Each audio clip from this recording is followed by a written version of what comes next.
আজকের টপিক হচ্ছে changing sentence, that means হচ্ছে ট্রান্সফরমেশন।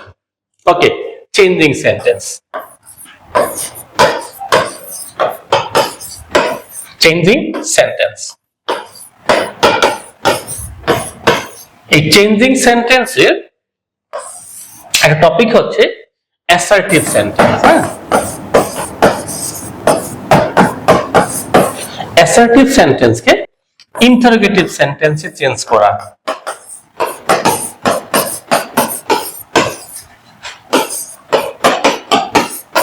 কি বলতো? অ্যাসার্টিভ সেন্টেন্সকে ইন্টারোগেটিভ সেন্টেন্সে চেঞ্জ করা। এখন আমাদের প্রথম ব্যাপার হচ্ছে যে আমরা অ্যাসার্টিভ সেন্টেন্সকে যখন ইন্টারোগেটিভ সেন্টেন্সে চেঞ্জ করব, আমাকে জানতে হবে যে অ্যাসার্টিভ সেন্টেন্সের প্যাটার্নটা কেমন হয়। তো চলো আমরা জানি। অ্যাসার্টিভ সেন্টেন্সে প্রথমে থাকে সাবজেক্ট, সাবজেক্ট থাকে, এরপর থাকে হচ্ছে ভার্ব, থাকে হচ্ছে ভার্ব, দেন থাকে হচ্ছে অবজেক্ট। এই হচ্ছে অ্যাসার্টিভ সেন্টেন্স ফেস, মানে চেহারা। যেমন ধরো যদি বলা হয় Rana Rana drinks coffee, Rana coffee পান করে। হ্যাঁ, এই যে রানা, এটা হচ্ছে সাবজেক্ট, তাহলে ড্রিঙ্কসটা হচ্ছে কি ভার্ব, আর কফি হচ্ছে অবজেক্ট। তাহলে এই যে এই প্যাটার্নের সেন্টেন্স গুলোকে বলা হয় অ্যাসার্টিভ সেন্টেন্স। এখন আমাদের কাজ হবে অ্যাসার্টিভ সেন্টেন্সকে আমরা ইন্টারোগেটিভ সেন্টেন্সে আমরা কনভার্ট করব। তবে একটা কথা অবশ্যই মনে রাখতে হবে, এই যে চেঞ্জিং সেন্টেন্স যাতে অর্থের পরিবর্তন না ঘটে। যদি অর্থের পরিবর্তন ঘটে, যেমন ধরো তোমাকে কেউ বললো যে তুমি খুব ভালো ছেলে, এখন বলো এটাকে নেগেটিভ সেন্টেন্সে চেঞ্জ করো। কি করলো? বললো তুমি ভালো ছেলে না। সেটা বলার সঙ্গে সঙ্গে তোমার কান্না চলে আসবে না? তাহলে আমাকে কি বলতে হবে যাতে তোমার কান্না চলে না আসে? আমাকে বলতে হবে তুমি খারাপ ছেলে না। তুমি খারাপ ছেলে না মানে তাহলে কি ভালো ছেলে। অর্থাৎ যাতে অর্থের পরিবর্তন না ঘটে, এই দিকটা আমাদের খেয়াল রাখতে হবে।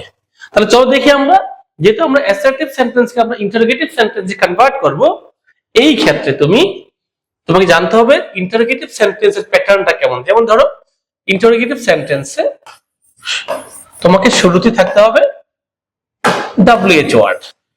এখন অনেকে বলতে পারো স্যার আমি তো WH ওয়ার্ড গুলো চিনি না। দেখাও তোমাদের WH ওয়ার্ড গুলো কারা। হ্যাঁ, সেটা হচ্ছে what, when, where, why, how, whom, who, which, আর হচ্ছে whose। এইগুলো হচ্ছে WH ওয়ার্ড। তুমি WH ওয়ার্ড গুলো আরেকটু সহজে চিনতে পারবে। এই যে শব্দগুলো শুরুতে W এবং H থাকে, যে WH,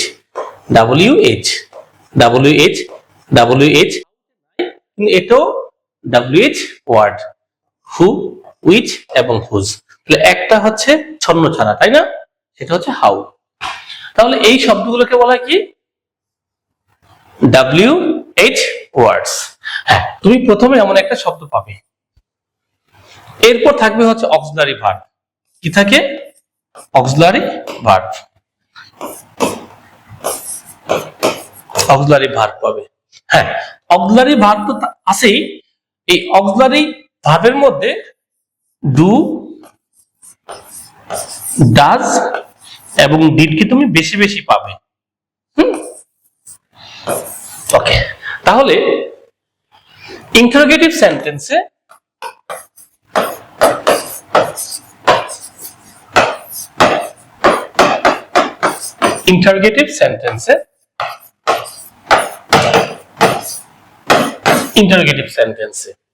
তোমার প্রথমে কি থাকে?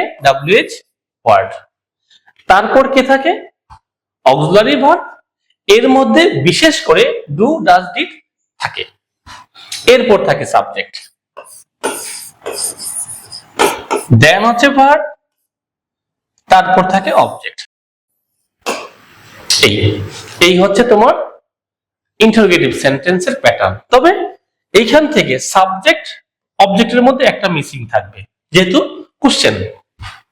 তাহলে আমরা একটু চিন্তা করি যে গঠনগত দিক থেকে যদি কেউ তোমাকে গরু বলে, তাহলে মানুষের সাথে তোমার কি পার্থক্য একটু চিন্তা করো। ধরো যদি কেউ তোমাকে গরু বলে বা ছাগল বলে, তখন যদি কেউ বলে যে এই লোকটাকে মানুষ থেকে ছাগলে কনভার্ট করো, তাহলে স্ট্রাকচারাল সাইড থেকে তার পরিবর্তন তো আছেই, তাই না? তোমাকে যদি কেউ ছাগল বলে, কনভার্ট করতে বলে মানুষ থেকে ছাগলে কনভার্ট, তাহলে মানুষের স্ট্রাকচারাল সাইড আর ছাগলের কি এক হইলো? এক তো না। ঠিক একইভাবে অ্যাসার্টিভ সেন্টেন্সের স্ট্রাকচারাল সাইড ইন্টারোগেটিভ সেন্টেন্সের স্ট্রাকচার এক না। তোমাকে অবশ্যই চিন্তা করতে হবে ইন্টারোগেটিভ সেন্টেন্সে তুমি কি করবে? WH ওয়ার্ড বসাবে। হ্যাঁ, তবে WH ওয়ার্ড নাও থাকতে পারে, শুধুমাত্র অক্সিলারি ভার্ব দিয়েও কোশ্চেন হতে পারে। WH ওয়ার্ড হচ্ছে বিস্তারিত বর্ণনা থাকবে, আর ইয়েস নো কোশ্চেন এর ক্ষেত্রে শুধুমাত্র auxiliary verb do does did দিয়েও কোশ্চেন হতে পারে। তাহলে তোমার কাজ হবে কি? ইন্টিগ্রিটি এডুকেশন থেকে যে ক্লাসগুলো নেওয়া হচ্ছে, তুমি অবশ্যই ক্লাসগুলো তোমার চোখের সামনে পড়লে তুমি সঙ্গে সঙ্গে খাতা কলম নিয়ে বসবে।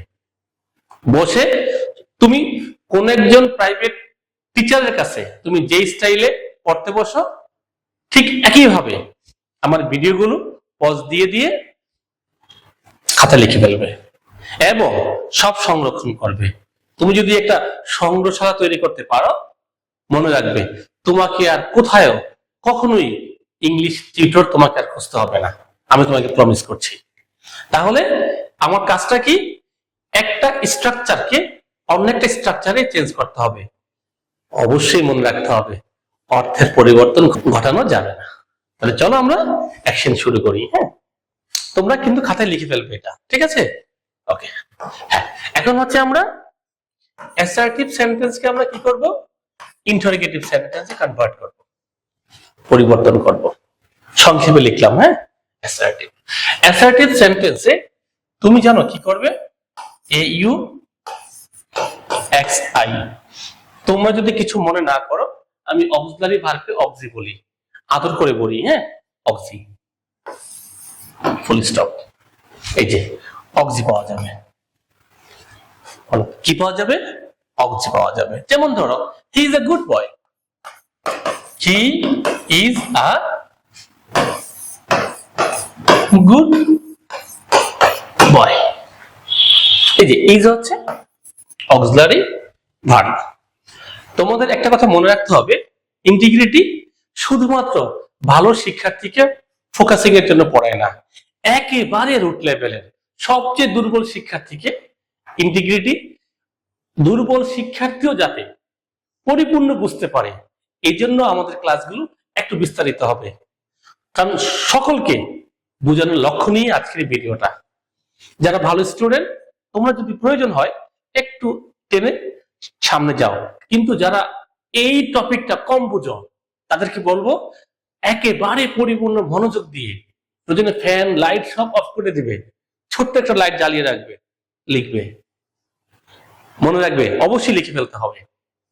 কারণ অক্সি গুলো কে কে, চলো আমরা দেখি কারা কারা অক্সি। হ্যাঁ, অক্সি হচ্ছে এম, ইজ,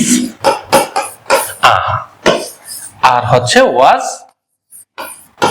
ওয়্যার, আর হচ্ছে কি হ্যাভ, হ্যাভ, হ্যাজ, আর হচ্ছে হ্যাড, তাই না? আর হচ্ছে শাল, শাল, শুড, তাই না? এগুলো এগুলো কি বলতো স্যার? ডু ডাজ কি অক্সিলারি ভার্ব না? অবশ্যই ডু ডাজ ডিড, সুনামধন্য এবং সুখ্যাত auxiliary verb do does did. এখন একটু মাথায় নাও রুল ওয়ানটা কি? সেন্টেন্সের মাঝে অবশ্যই একটা অক্সিলারি ভার্ব থাকতেই হবে। পেয়েছি, ইজ পেয়েছি। আমি ইজের পরিবর্তে বলতে পারি হি ওয়াজ আ গুড বয়, ওয়াজ থাকতে পারতো, ঠিক আছে? ওকে, তাহলে চলো শুরু করি। Rule one, rule one, rule one. দেখো, অ্যাসার্টিভ সেন্টেন্সে তোমার প্রথমে থাকবে অনেক কিছু, কিন্তু তোমার চাবিটা হচ্ছে কি? Auxiliary verb. এই তারা অক্সিলারি ভার্ব তোমরা তো খাতায় অবশ্যই লিখে ফেলেছো, তাই না? ওকে, যখন তুমি এটাকে ইন্টারোগেটিভ সেন্টেন্সে করবে, কি করবে? অক্সিটাকে কান ধরে সামনে নিয়ে আসবে। অক্সিটাকে সামনে নিয়ে আসবে শুরুতে, একেবারে বাক্যের শুরুতে বিসমিল্লাহ বলে শুরু করবে, অক্সিটাকে প্রথমে এনে বসাবে। সাথে তুমি কি করবে? এটাকে নট ইনক্লুডিং করে দিবে। তবে এটা কিন্তু একসাথে করতে হবে, ইজন্ট অথবা আন্ট, একসাথে। অক্সি সাথেই হচ্ছে নট। তবে এই যে একটা ইলেক চিহ্ন, লোক চিহ্ন, হ্যাঁ, এটা কিন্তু ওটাকে খেয়ে ফেলেছে। এটাকে ইংলিশে বলে অ্যাপোস্ট্রফি। কি বলা হয়? অ্যাপোস্ট্রফি। বাংলা বলা কি? লোপ। লোপ মানে কি? খেয়ে ফেলা, লোপ করে ফেলা, বিলুপ্ত করে ফেলা। এর নাম হচ্ছে বিলুপ্তকরণ চিহ্ন। কাকে বিলুপ্ত করেছে? ওকে বিলুপ্ত করেছে। আসো, তারপরে কি? কিচ্ছুই না, চোখ বন্ধ করে বাকি অংশ বসাই দিয়ে এই যে কোশ্চেন মার্ক দিতে হবে। সাবধান, সব লিখেছ, কোশ্চেন দেওয়া নাই, বুঝতে পেরেছ? সাবধান। তাহলে রুল ওয়ান, অক্সিলারি ভার্ব থাকবে, এটাকে সামনে আনতে হবে, হাতে নট দিতে হবে, চোখ বন্ধ করে বাকি অংশ বসাই দিব, কাহিনী খতম, রুল ওয়ান শেষ। তাহলে একটা এক্সাম্পল দেখি। He is a good boy. Good boy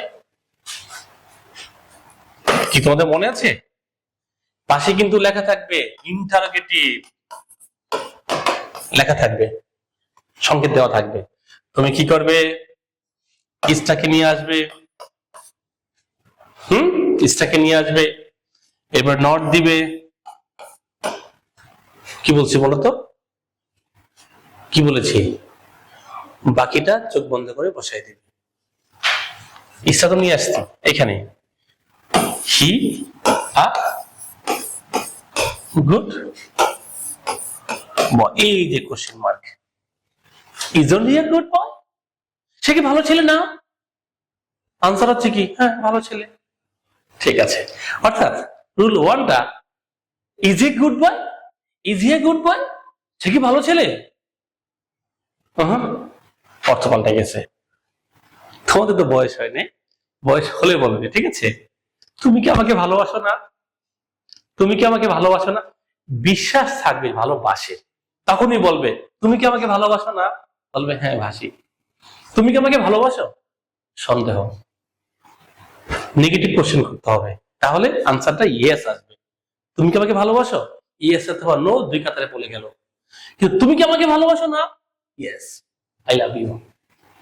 rule one খাতা লিখে ফেলতে হবে। প্রত্যেকটা রুল চমৎকার ভাবে তোমাকে ইনশাআল্লাহ শিখাবো।